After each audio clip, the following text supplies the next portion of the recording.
Ladies and gentlemen, let's talk about Freminet today. We're going to do a bit of a guide on this guy, and starting it off, he's a Cryo Claymore character who has an Ascension stat of 24% attack at level 90, which is very good. And for those who are wondering for his Ascension materials, practically nothing is pre-farmable. All of it is pretty much Fontaine resources. The signature, the monster material, everything is Fontaine, except for obviously the Cryo Crystals as well as the weekly boss material. So unfortunately, cannot pre-farm for this guy, but let's get into his kit. Briefly touching on the normal attack, you're probably not going to have to level this one up, but it's not going to be a bad idea to level it up because you're going to be using it quite a lot. But with that, going onto the elemental skill, Pressurized Flow, this one's a bit intricate, so let's break it down. You do an upward slash, deal cryo damage, and cause Freminet to enter the Purr's timer for 10 seconds. While in Purr's timer, his elemental skill will turn into Shattering Pressure. Now we have two things, the Purr's timer and Shattering Pressure. We're going to take a look at Purr's timer first. So the Purr's timer is this. When Freminet uses a normal attack, he will unleash a wave of frost damage that deals damage and cryo damage, that is, sorry, and increases Purr's pressure level. The accompanying cryo damage dealt this way is considered elemental skill damage, right? So you use your skill, you enter Purr's timer, and your normal attacks deal cryo damage, or rather they send out a wave of cryo damage, and you increase your Purr's pressure, which is essentially your shattering pressure level. Now, going back up to the shattering pressure, you essentially transform your elemental skill into one of the shattering pressure, and then you've got different levels. And depending at what level you press the skill to use shattering pressure, depends on the effect that you'll get. So at level 0, you'll just do a vertical slash dealing cryo damage. Okay, cool, but that's only after not normal attacking at all. That's after pressing skill once, entering Purr's timer, and then pressing skill again to use shattering pressure. But if you attack level, do a normal attack one time, you'll enter level 1, subsequently another normal attack, enter level 2, so on and so forth, level 3 to level 4. Now, the level 1 to 3 effect is you unleash a vertical cut alongside Purr's, dealing cryo damage and physical. The damage dealt scales on the pressure level, so it's all dependent, and we'll get into the percentages in just a second. And then the final level is borrows the power of a fully pressurized Purr's to deal physical damage. Meanwhile, normal attack flowing eddies will be replaced by shattering pressure. Yada yada yada. Don't really kind of mind this last part, it's a bit of a minute thing. Essentially, level 4 shattering pressure is pure physical damage. Very, very good. Simply put, you just got different levels of an elemental skill that you level up with your normal attack. Cool. The last part here, just before we get into the percentages, is again, we've got that arc effect, the Numa aligned damage, which is just fine. It's a bit of extra cryo damage after every so often. It's not too important, it's just elemental damage application. Very cool. Now, his skill, although sounds intricate, it's quite simple. You press your skill, you attack a few times, and then you press the skill again, depending on what level you want. Now, that is actually an important thing to note, is that it will depend on what level you want, as there's not just a value change in these levels, but it's also a priority change, and that's how we'll find out in the percentages here.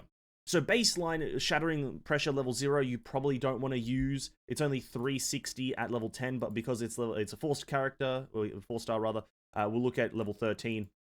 It's only 426% at shattering level 0, so you're probably going to avoid using that there. There's much higher value later on. As for the first two things, mostly irrelevant, as it's just a small percentage for a guaranteed hit, essentially. But looking at shattering pressure level 1, 2, and 3, this is where it depends on what you want. So shattering pressure level 1, it's cryo damage and physical, right? And so are all 1, 2, and 3. But it's not so much a value difference, but it's more so a priority difference. So at level 1, you'll have more cryo damage and then less physical, which is 180 cryo with 87 physical. At level 2, you'll have, or rather, I was looking at level 10 there, my apologies. We'll just continue on level 10. At level 2 shattering pressure, you'll have 126 cryo with 153 physical. So a slightly bigger priority on physical, but still roughly the same. And then, as you can assume with level 3, we're going more towards physical now, with 72% cryo and 220% physical, which is very, very good. Overall, sounds great. And then shattering pressure level 4, 438 physical, which is fine. No cryo, just physical here. It's a-okay. And that's what I mean by a priority difference. If you want cryo damage, you're probably going to be using shattering level 0 and shattering level 1. If you want physical damage, you're going to be using Shattering level 3 and Shattering level 4. The chance that you're going to be using Shattering level 2, very much 0. You kind of get shit damage in both of those numbers, or both of those elements, so you're probably going to avoid using that one. But yeah, that's the general playstyle, is that it depends on what you need in the time. If you need a quick bit of elemental application, you go for the cryo. If you need just raw damage, you're probably going to go for the physical, as it's a higher percentage. And then after that, you've got that Thorn Breath damage, which is mostly irrelevant. So we're going to forget about that. Cooldown of 10 seconds is also very good, but there's ways to reduce that, which is in the ultimate. Now, overall, the skill is intricate, but also pretty straightforward. Press skill, attack, press skill, done. Very useful, very powerful, and I like the concept because it's a small kind of alteration to how Eula plays, for those who are kind of thinking, well, this sounds a bit like another character. It's like Eula, but slightly altered, which I'm a massive fan of. I hope miHoYo continues to alter kind of pre-existing playstyles, just with an additional twist. So, very cool. Now, the ultimate is a rather simple one. His ultimate, Shadow Hunter's Ambush, unleash a wave of untouchable cold, dealing AoE cryo damage, and then resetting the cooldown of the elemental skill, much like Eula. Then causing Freminet to enter the sub-nautical hunter mode for 10 seconds. What does this mode do? That's a great question. Well, it increases his interruption resistance by a fair chunk, and then pressurized flow will obtain the following effects, which is negative 70% cooldown, or rather decrease cooldown by 70%. I worded that oddly.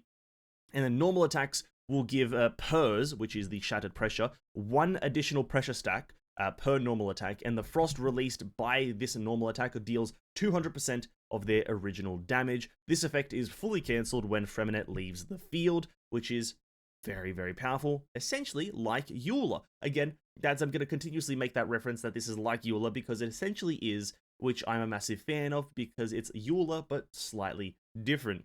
Now, again, let's go back to that. You have a elemental skill refresh through just using his ultimate, which is very good. And then the subnautical hunter mode gives you interruption resistance and a cooldown decrease by 70% for your elemental skill, which is very, very good. And then you get that additional stack per normal attack and more damage, essentially making the tempo of your elemental skill gameplay much higher.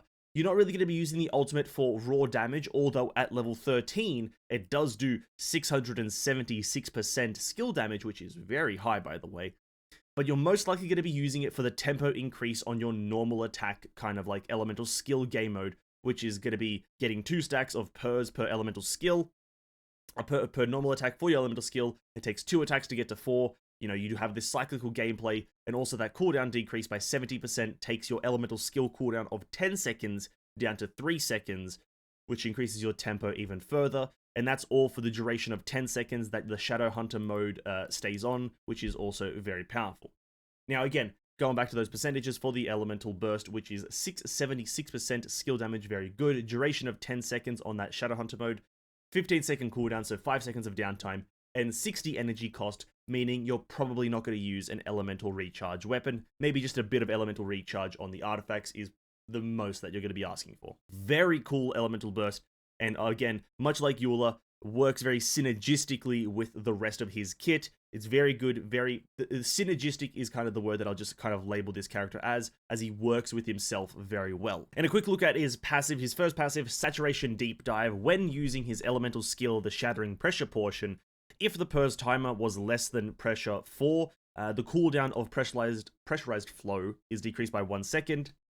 Mostly irrelevant. You're probably not going to be using this part overly frequently, but it's a nice addition of having a cooldown reduction, but something else would have been referred. Second passive, Parallel Condensers. When Freminet triggers a shatter reaction against opponents, the damage dealt by his shattering pressurized flow ability will be increased by 40%. Now, this is a bit of an unfortunate, but also very fortunate ability. The fortunate part is that it's a 40% damage increase just when triggering a shatter reaction, which is very good. But the unfortunate thing is that it doesn't work against every enemy, as some enemies just can't be frozen, like bosses, for example. And so you're probably not going to be taking Freminet to fight bosses, as you just can't get a 40% damage increase. But overall, it is what it is. But against regular enemies, very, very powerful. And then last one, underwater, he has less stamina consumption. That's just what deep water navigation is. You can only have one of these effects at a time. And overall, I love Freminet's kit, by the way. Just the kit itself is very, very cool, very powerful, and I think a nice kind of philosophy that I hope miHoYo kind of adds to the game a lot more frequently, which is taking an older character's kit and how they operate, twisting it around a bit, changing some things in how it operates, and then putting that as a character. Because essentially Freminet is just Eula, but different, and that's what I like to see. And I think we need more of that in the game. I think we need definitely a lot more like style of that, because obviously innovation is difficult, and I like the fact that they are doing this with Freminet. So good job miHoYo, and I like the kit so far. But obviously, it gets enhanced with constellations, so let's have a look-see at those. Going through his constellations rather quickly because they are rather simple and straightforward. Taking a look at the first one, Dreamsm the Foamy Deep. The crit rate of your pressurized flow shattering pressure is increased by 15. It's a blanket 15 increase to the skill, very good. C2 though, Penguins and the Land of Plenty. Unleashing the shattering pressure, which is the second part of the skill, will restore 2 energy to Freminet baseline. If it's a level 4 pressure, you restore 3 energy, which is overall very useful. More energy, great.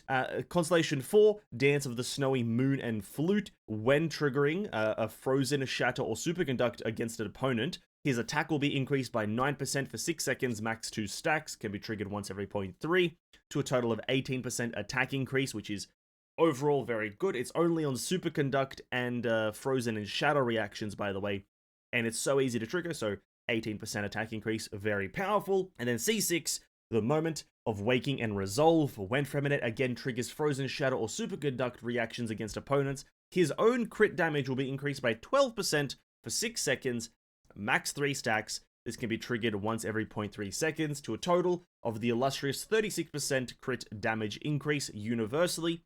Overall, very powerful, very simple, very to the point. He's a 4-star character, so getting C6 is not going to be the hardest thing in the world yet again. But if you want the most bang for your buck, it's going to be a C1 stopping point. Crit rate increase is extremely powerful. The energy regen from his C2 is useful, but you don't need it. He's only 60 cost character, so it's going to be mostly redundant. And then further than that, you are getting good value, but again, if you don't want to invest too crazy because he's a 4-star character, C1 is a great stopping point, as crit rate boosting means you lower the requirement of your artifacts needing crit rate, so overall very useful. But then again, if you do get this character to C6, it's going to be an absolute powerhouse of a character, something along the lines of a similar power style to Hazo, where it's just kind of like too much damage from one portion of his ability, so you're going to get a lot of bang for your buck here at least. So very good constellations. Weapons is a rather simple one. The best in slot for him is going to be the Song of Broken Pines. Very useful weapon. It's the best in slot for Eula. It's going to be the best in slot for Freminet if you have it. If you don't have the Song of Broken Pines, obviously because it's best in slot, because it's just look at it, just read it. It's fucking incredible. Fizz damage, high base attack, attack speed. If you don't have this, well, the other 5 stars work just fine. The Wolf's Gravestone, the Unforged, and the Redhorn Stone Thresher. That kind of order is also the way that I'd recommend them. They work fine. They're mostly just going to be stat sticks. You got attack percentage on Wolf's Gravestone, same with Unforged. And then Redhorn is just for that crit damage of 88%. That's going to work just fine. But Song of Broken Pines is going to be his best in slot for the 5 stars. The other 2, just probably don't use them. As for the 4 stars, it's a pretty simple and straightforward answer. If you're free to play and you need a good weapon, the Snow-Tombed Star Silver is going to be his probably best in slot, as it's base attack with physical damage bonus as the sub-ability, which is a very rare thing to do on weapons, so very good to have it here.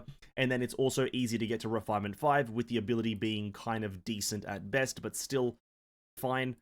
So this is going to be probably your best in slot, but the other weapons that you can use are obviously all the crit weapons, Serpent Spine, Blackcliff Slasher, and the Talking Stick, sorry, not the Title Shadow, the Talking Stick, which they are all just crit weapons. And then after that, you just go for some sort of attack percentage stat stick.